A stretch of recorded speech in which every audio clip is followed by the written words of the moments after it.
Hey folks, welcome to another practice, reflections and favourites, this time January 2023.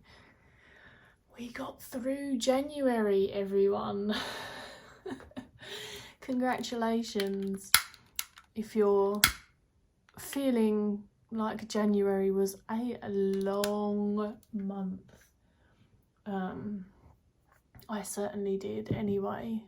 I'm still obsessed with this lemongrass and neroli candle, though I'm loving it. I keep telling everyone it's giving me spa vibes and I'm totally here for it.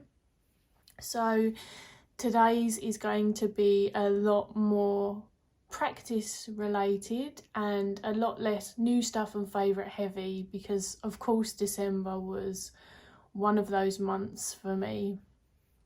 As commercial as that is the truth of my December. I did have a few things come through, but I thought I would just talk about some of the things that I worked with this month in particular. And also a few people had said to me about speaking to my cards of the month and my rune on here, as well as doing my little offering that I do on Instagram, because not everyone's using Instagram. A few of my friends recently have come away from being over on that platform as well, and said that if I fancied sharing them, they kind of missed it, which I thought was really lovely. I did want to take a little moment to talk about Spider, and not actually this spider. This was just used as a representation card. We worked with Spider on my Patreon to welcome January, so I do my animal gnosis. If people don't know what that is, feel free to ask below, or perhaps I've got another video on it. But I received my gecko's live food order, and it had in it they're nicknamed the cricket thief because they have so commonly stowed away in live food over the years that that's what we've called them. So I ended up with a spider, which has been quite the experience. And she ended up with my locusts because, of course, girls gotta eat, and I'm pretty sure that it was a female one, but she inspired my spider gnosis in January over on Patreon. So I used this Woodland Wardens card as just a representation, both for my patrons and also for my altar, because it sits up. I'm still really loving this deck. I know some people are using it more as an add-on to like a tarot or an oracle reading. I, like I said, tend to do very focused work with the animals. Not so much the plants though, I'm not gonna lie, other than reading what's in the book, but that's fine for me. So yeah, this is what I had on the altar and something that we worked with. And the cricket thief in particular isn't one who is a web weaver per se. They actually hunt their prey. And it was a really interesting invitation to consider some of the energy behind the thief and boundaries. And I don't want to give away too much of my content obviously as well, but it really sparked something in me about that fine line between when there's not reciprocation, there are going to be things that we do which are not for everyone, and life isn't black and white. So obviously it's not about fucking people over in the very recognisable sense of being the thief, but being the catalyst for something and initiating something and sometimes taking something. So it was an interesting invitation between that and exploring their link between like the infinity symbol 8 and how that shows up for different people, because for me, when I think of 8, I think of tarot. So there's that. I'm going to pop that out of the way now and pop it on my wheel of the year. And then I've got my first cards and rune of 2023, which is interesting. I've been mulling them over throughout the month, and then I sort of returned to them today that I'm filming. This is the 31st of January, so it is the final day. And this is kind of how I work with my cards of the month. I have them in and around my space, infusing, inviting, suggesting, but not directing. I don't take a directive approach where I see something, have an immediate response to it when I've pulled it from my Wheel of the Year, and then act upon that. You know, I like to experience this unfurling, which is why I don't write up my Wheel of the Year other than what I've pulled at the beginning. I do it month to month, and whatever way you do it is right for you, but this is how I do it. Before I get into that, I did pick a personal card of the year, like an overview, and the rune as well as working with my numerological card of the year, which is the Chariot, and the collective numerological card of the year, which is also the Chariot. So I'm having a double Chariot year. My overarching theme, as well as the Chariot, is the High Priestess, and I pulled the rune 𝗍𝘁𝗍𝗲. I actually spoke about those in a video recently on Patreon, along with my word of the year, which is trust, and just some concepts about entering the new year and tailoring that experience to ourselves as opposed to some of the societal invitations. So again, not going to talk about those today, but I will get into my January cards. So I've got the 𝗵𝘁𝗺𝗲 Tarot, the Memento Mori, and then one of my 𝗵𝘁𝗀𝗀𝗺 runes. So this is 𝗵𝗁𝗃, and this, for those who are just not familiar with what the 𝗵𝘁𝗺𝗃 is about, because it's quite non-traditional and it's quite interesting and abstract in its depictions, but I'm really enjoying it. It feels dark, but I don't mean dark in a maybe one of the more obvious aesthetics, but I also don't mean dark in a particularly unsightly, unwelcoming or negative capacity. I rarely do anyway when I say that, but I know that can be what comes to some people's minds. When I say dark, I really mean like the burrows and the belly of the earth. It kind of feels like going below that initial, what we see on the surface, you know, top of the iceberg kind of thing, and getting into the grit of nature in this space where most of the time I feel like I'm looking at fae as opposed to human, and oftentimes that seems to be represented by the individual, you know, human-like creatures and the animal sizes. This one actually does look very human-sized. And then we've got the Memento Mori, and this is the wreath card, so it says in loving memory. What was really interesting about getting 𝗵𝗁𝗃 and the Ace of Wands is how much these two seem to mirror each other. I suppose to me the aces feel like the well, or the origin source of our potential energy and experience within this suit. You know, it's raw organic form, waiting in this instance for like our will to shape and grasp and direct it. That's very much where I sit with the Ace of Wands and see it as that fiery element. And then, even though they feel so expansive to me, the runes have always felt, since I've been working with them, even bigger, like just so macrocosmic. It's sometimes hard to grab onto them at all in my experience. But 𝗵𝗁𝗃 means torch, and so there's a lot of that back and forth between vitality, passion, will, drive, you know, harnessing the flame and utilizing that to, for me this month, get really clear on my path, burning away some of that feeling of liminality that I had a lot of last year. Also in relation to the wreath, which is actually quite a celebratory card. It's not just a memorial, it has like an uplifting tone to it for me, but also in the way that Claire wrote the guidebook in particular. You only get a few keywords with it, and I tend not to look, but I remember reading the wreath when I first got the deck quite some time back and being surprised. I think it's very easy to see the morbid and the macabre in this deck before giving those nuances a chance to kind of thrive.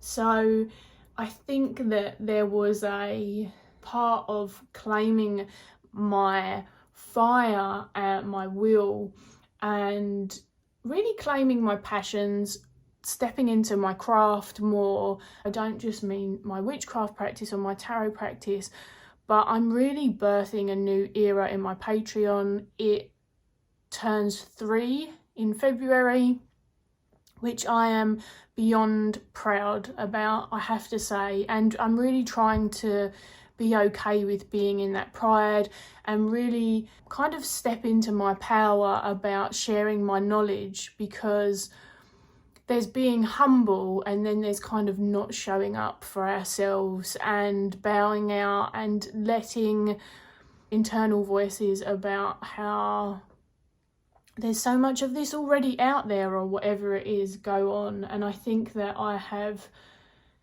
done that so much just historically over the years and sort of sunk into a camouflage safe space in the background. So these cards and the rune, it really felt like that was the invitation, you know, to hone the innate abilities that I've had and the learnt ones for so long now, and actually give them not just direction, but like feed them that power and that drive that is sometimes not the missing link, but it's like, I don't want a weak trickle. I'm just gonna, you know, fuck it and see. I have restructured things. Patreon has been streamlined. All of the tiers have changed. There's all these juicy things that I've been actually massively busy with this month. So I worked on Patreon offering content, and then I've been behind the scenes doing, oh my gosh, so many things. I also now have openings for sacred space sessions, which are anything from holding space to that can still be a tarot reading. It can be mentoring and support.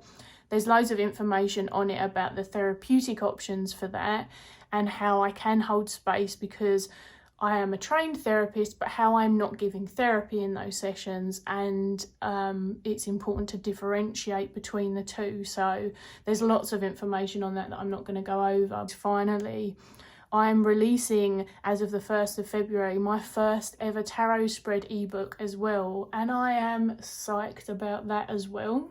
I feel like despite my sheer fatigue this month, I accepted the invitation to just do something a little different. Like I said, a fuck it and see kind of energy, and not in a nothing matters kind of way. There's been a lot of direction, but it's been really restorative for me.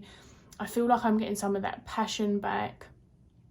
I also feel like there was a message, at least in Kina's, about building upon, you know, the hearth, the home, the warmth here, the passion between my partner and I.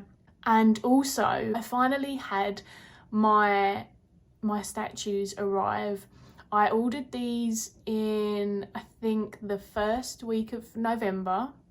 They finally came in January, and they are my representations of Odin and Freyja.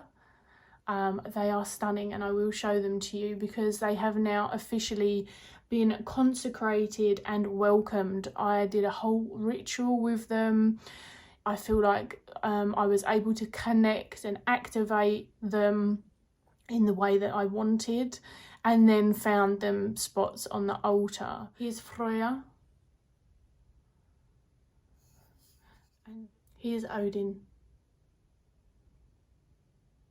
I am beyond elated. It was actually quite a ritual heavy month. But yes, that's my cards, that's my statues that arrived. Like I say, very, very happy with that. And then what other things? I'll just briefly say the few other things that sort of arrived. When I was discussing on a post with someone, what's my dream skull? I really wanted a badger skull, so a European badger, because that's where I am. But because of my various ethics and things about animal bones and skulls and furs and the lot of it, I had never come across a seller who had one at the right time. And some kind soul reached out and he asked if I wanted his. He said he would gift it to me, which I still can't get over when people do that online. It was so very kind of him. I will actually link his Instagram below in the notes, because he does really beautiful work with animals. Everything that he finds already dead. He honours a lot of animals. He doesn't take them all either. I just think that the way that he works with them really syncs up to some of the animal death work and beliefs that I have as well. So this is the gorgeous badger skull that he sent me. He also sent me a claw and several badger ribs, but they were from a different badger. And this one, he was saying that you can actually tell that they were quite well aged. There was a little story that came with them as well, but you can tell by their teeth. They have some really interesting wear on their teeth actually. And so aside from the animal gnosis, well, it is an expansion of the animal gnosis, but I often do a lot of spirit house, spirit work with my skulls in particular. And this one finally has a name, although the foxes do not still. The foxes, I'm sure, are in cahoots. I've got 3 foxes and no names, which is really interesting. But this is 𝗬𝗍𝗍. So I thought that I would share 𝗬𝗍𝗍 with you very briefly. The last of my Yule money was spent with my beloved candles of the moon. Not candle, yes, candles of the moon. He just makes the most glorious candles, and this is a chthonic cup, and I wish that I could help you smell it because it's absolutely amazing. It's got, I believe, an obsidian skull in it as well, but predominantly it was the description of how, you know, the intention it was created for and the scents that were the reason that I got this. And I have a sneaking suspicion, because I haven't used it yet, that it's going to be something that Odin and I use together. And then we'll move on to decks that I've used and decks that I have got. I did actually get gifted more later in the month a deck that I'm enjoying sort of just gently exploring, but I'm not sure about it yet, and it's such a popular deck, so I really want to have my own experiences with it before even going there. And also I thought it might be fun for me to have something for myself that for a while I don't share anywhere else and no one knows about. And it's not like I don't do that. I do that with my craft a lot more, but not tarot. And of course, there were many years when my tarot practice just existed with myself, or myself and my stepmom, or myself and my mum, or myself and my friends, but mostly just myself. So yeah, I thought if I do it in the rest of my craft, perhaps it could be an interesting experience with this deck. So I'm making a point of not watching videos of it. I only know its popularity through things that people have said, either in Discords or just brief mentions of these decks on videos that I've either then jumped off of, or bits and pieces like that. So yeah, I'm saving that one. I mostly, if I'm honest, continued to work with, and I didn't use, or I didn't draw rather, that many cards this month, but I predominantly continued with my Trinofi Della Luna, which this is the illustrated one, and my Fallen Angels, which you can actually see. Yesterday I pulled Salios, there we go, and I got refreshment. I have continued to work with the Fallen Angels in a 1 to 2 week process. I do research them in the time, because the way that they are sort of explored in this deck is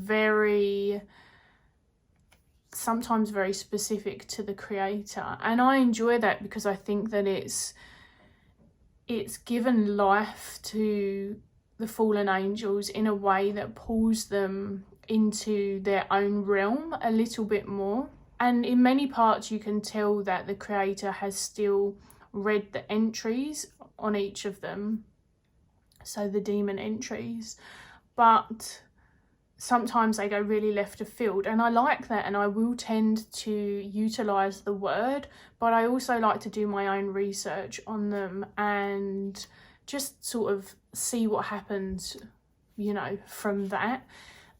Sometimes I work with them far more actively, and then that's when I will,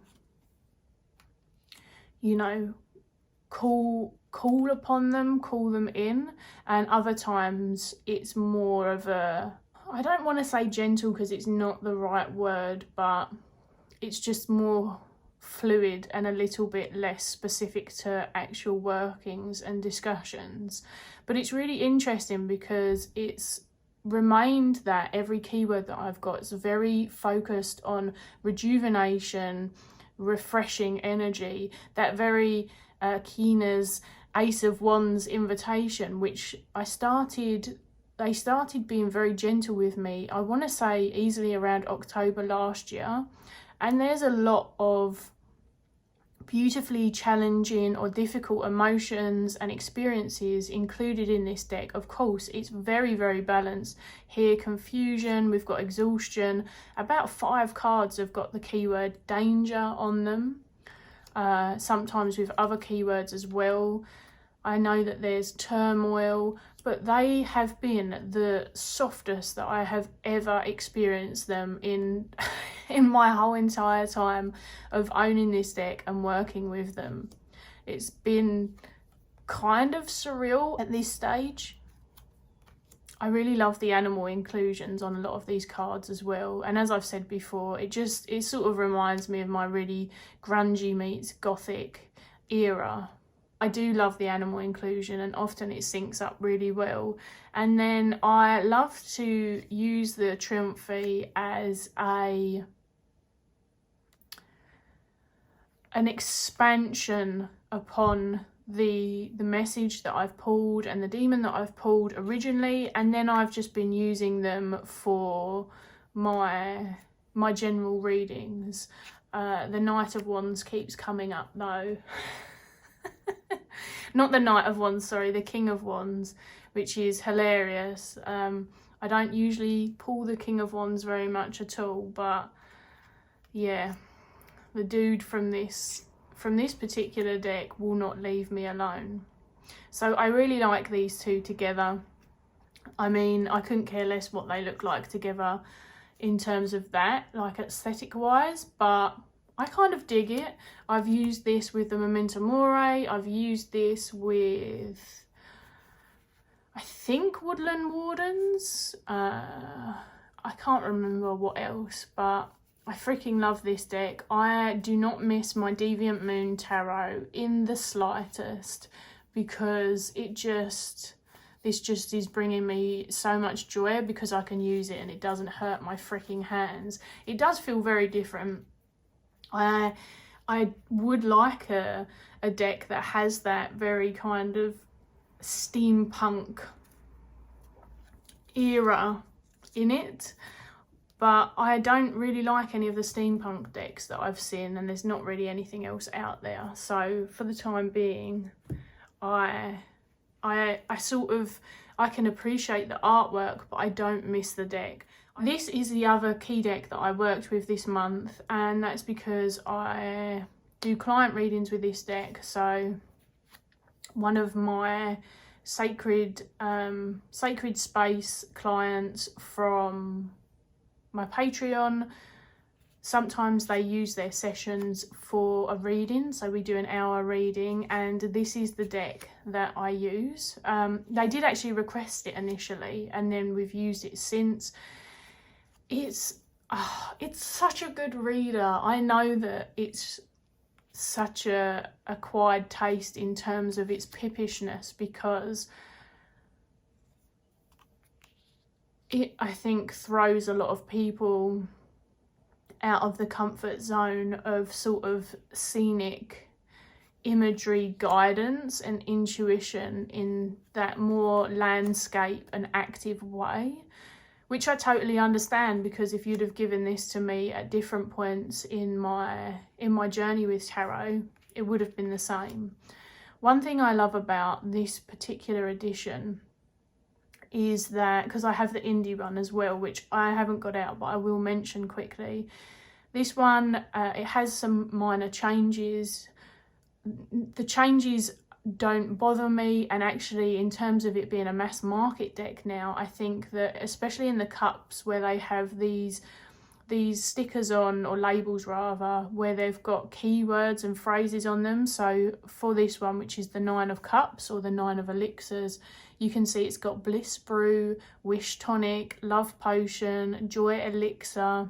And so the cups, especially in this deck, are a little bit more directive.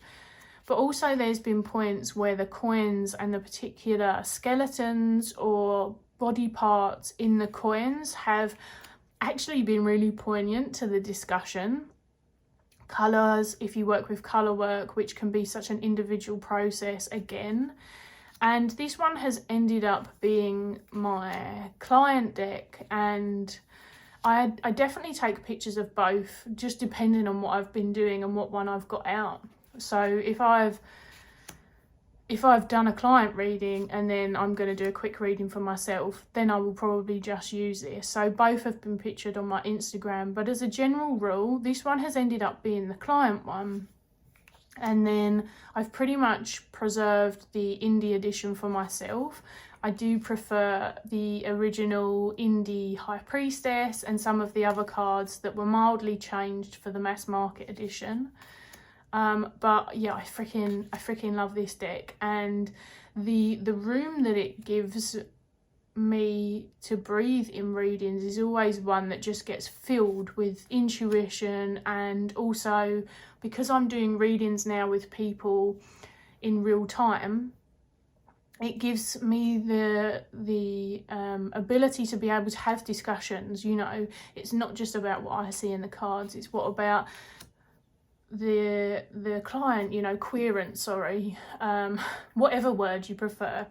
What do the cards bring up for them? If they are a card reader, or if they are having a response to a card, or it makes them think of something else, or my part of the discussion is something that they want to then expand upon, these are all really powerful things, because it really directs and gets even more specific about the reading and the details, and allows me to do freeform spreads where the spread is then directed by, okay, do you have more questions that come up from the initial, you know, the initial inquiry? Obviously, if it's a session that allows for that.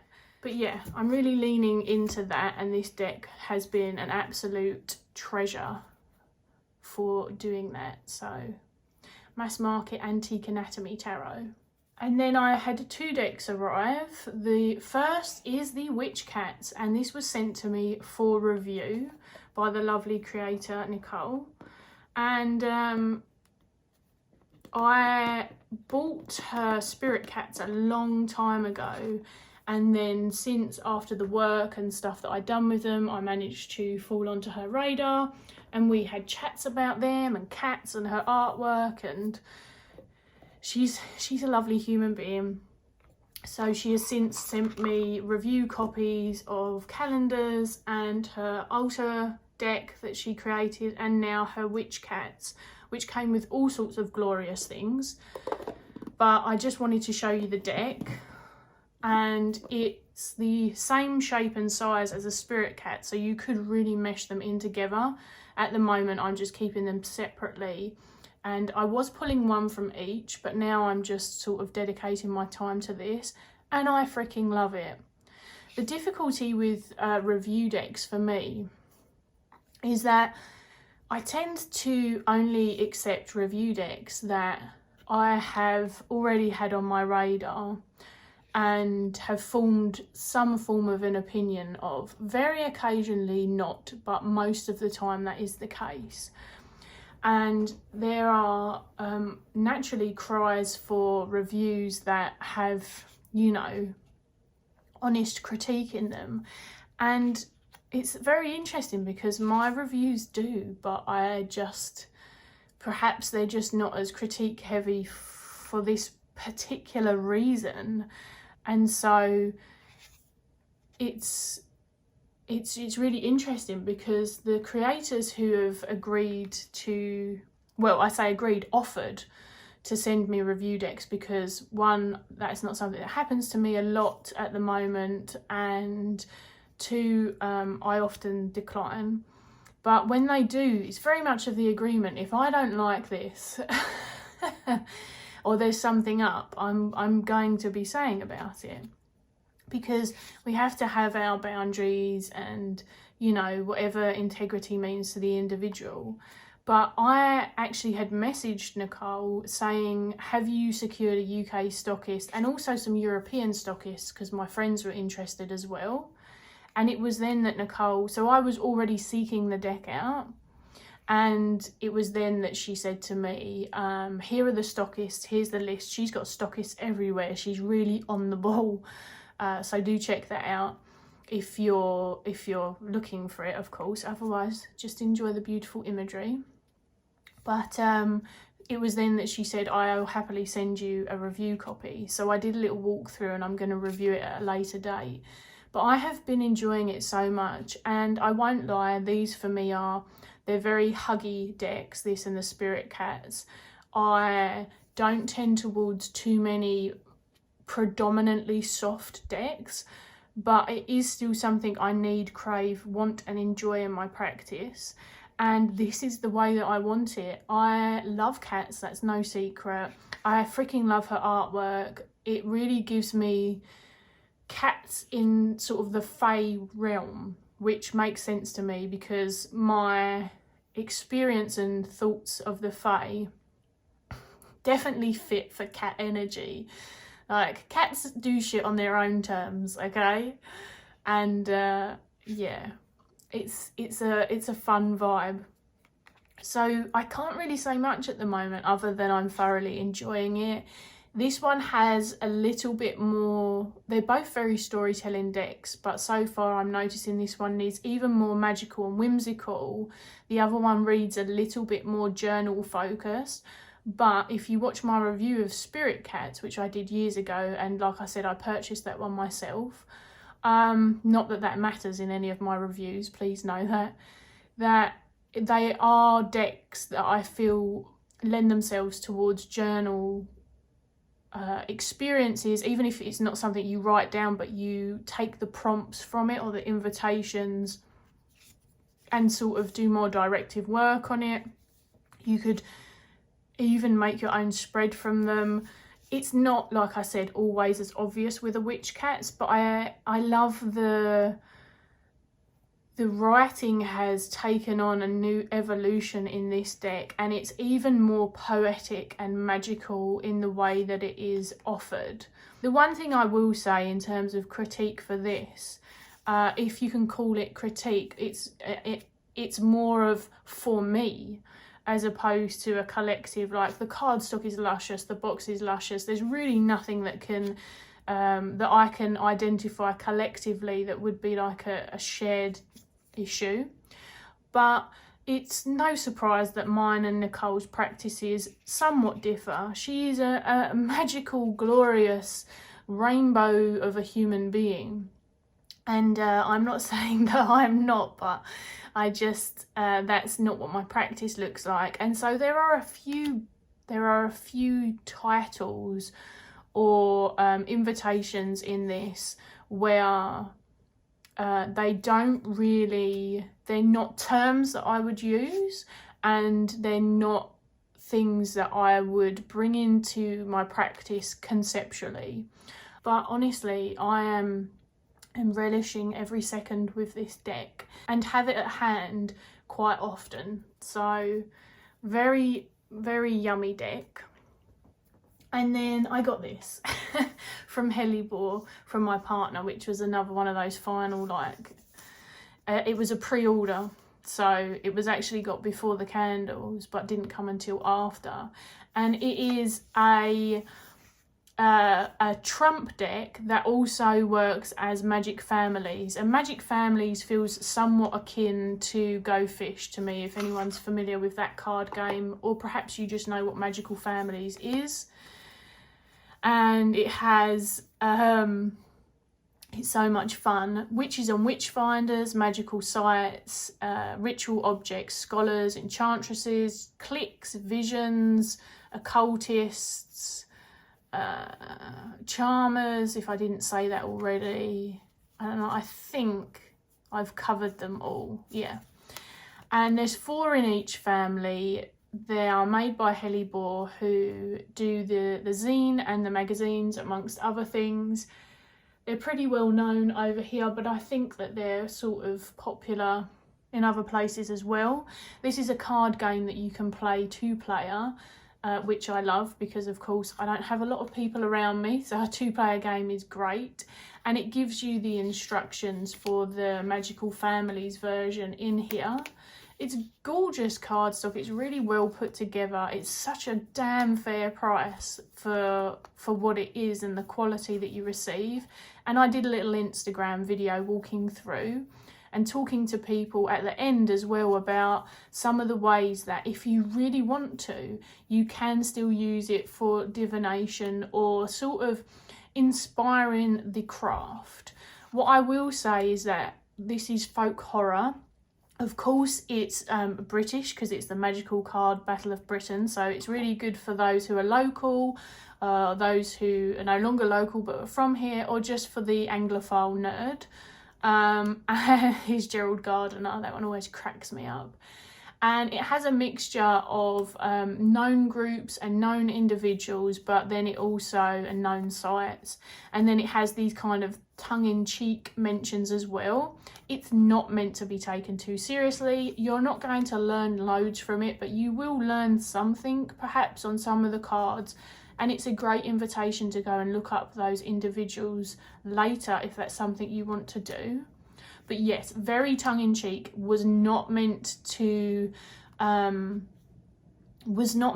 be taken too seriously. And I feel like that's a worthwhile reminder when we're looking at things that include sort of occult information and stuff, because otherwise if someone really wanted to be fussy about it, they could. But to me, it's all in good fun. They're fantastic. Their zines are actually amazingly informative. This is a game, and that's what it is. And oh my gosh, it's just a lot of fun.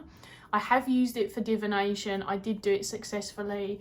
But I will say that when it comes to cards, not perhaps other things, but cards in particular, I can divine with any card nowadays. It doesn't matter what the intention was for, and so I appreciate that that's just something that in particular I feel comfortable and able to do. I'm not saying that everyone will be able to, but if you're interested, I did an Instagram video, and you don't have to be on Instagram and have an account to be able to watch the videos or see the posts. So if anyone did want to watch that, I can send like the little link in the comments. Because of how busy I was this month, and the dregs of health stuff, the Patreon stuff, and just some really, really awful fatigue that honestly, it's so hard to describe. It's not even just like being tired and exhausted. It's like someone's going to just take the energy right out of you. I feel seconds from falling asleep when I get into these really like heavy moments of fatigue, and it's not comfortable at all.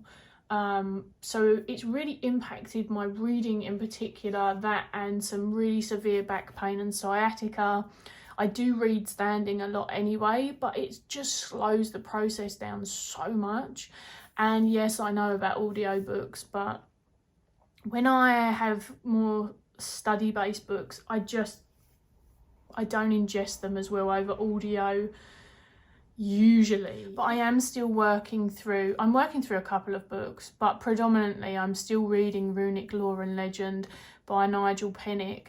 And whilst I'm not that much further through than last time we spoke about it, it's actually sparked, which is probably part of the problem, sparked Google research, and I say Google, just using it to type in what I want to look for. And I've gone off down some really interesting avenues just about the Anglo-Saxon period in particular. I've even looked into the very few parts of my DNA and ancestry and how that would have reflected the movements of my ancestors, and it's been really, really interesting. I'm loving it. It's a really enjoyable book so far. I don't know that it's the rune book that people expect. I haven't got to the rune meanings yet, but they're not, in comparison to my other rune books, you can see they are quite a bit shorter. I wasn't looking for the biggest rune meanings anyway, and always quality over quantity. And I do feel like that's what I'm being given so far in this. I'm really enjoying it. I don't know 𝗪𝗫𝗄𝗃 as a person. Not that I've heard anything bad either. I hear only good things, but you know, there's just later points, like I've shouted out the Taking Up the Runes by Diana Paxton, and then every now and then in that book I stumble over something just absolutely fucking dreadful. Like, oh my god, there is some very bad ableist comments in there, as one example, and then it's really difficult because it just depends on the person as to how that lands, how it impacts, what happens, do they use the book anymore, how do they feel about owning the book. If I know something, I will always tell people, especially if I think it's going to harm others and support, you know, fucking bullshit ideals and stuff like that. But as I say, sometimes when I'm talking about books, I'm in the process of reading them. So that's kind of where I'm at the moment. And I'm really enjoying it. Like I said, I haven't heard anything in particular. So that's where I'm at. That's my January wrap up. I hope that was enjoyable for you. If you're wondering what this is, this was out of an avocado. This is an avocado seed, but it's actually without the outside shell. It was such a tiny one for such a large avocado, and I found myself looking at the outer casing and it had really cracked, so I opened it and looked at the inside, and the seed began to like bleed. It was such a surreal process. The only time I've ever really paid much attention to an avocado pip was when I clean cut through one and nearly finished off the other side of my hand, which is why I never hold an avocado and cut it and assume that the pip's going to stop the knife. Because occasionally they're very soft inside. But yeah, it bled on one side. It was literally this colour, and then all this really, because it looks sort of blacky brown now, but this real red came through, and I did a little ritual thing with it anyway, and it's kind of remained. I can't put it outside because when I was getting the other stuff off, I probably got some soap and stuff. Like it's not a viable seed anymore, but yeah. Anyway, there you have it. Let me know about your January or any thoughts about anything that I've discussed. I'd love to hear from you. Thank you for hanging out for my long rambles as always, and I'll be back at some point in February. I have quite a busy month again, but I'm trying to keep ticking over with YouTube and do at least, I want to do more than one video a month, because otherwise it's just practice, reflections and favourites. So the aim is to do 2, but we will see how that goes. I did do my Wildwood review, which was a labour of love because it was freaking huge. So I won't be doing a review for February because the next review will also be a labour of love. I think I'm going to review the Brady Tarot. but you can let me know if there's anything else that you saw on my previous poll list that was interesting to you. But yeah, I might be back with just some fun light content, do a tarot deck hashtag or something. So send your recommendations or anything that you know is going around below as well, and I'll see you again soon. Bye.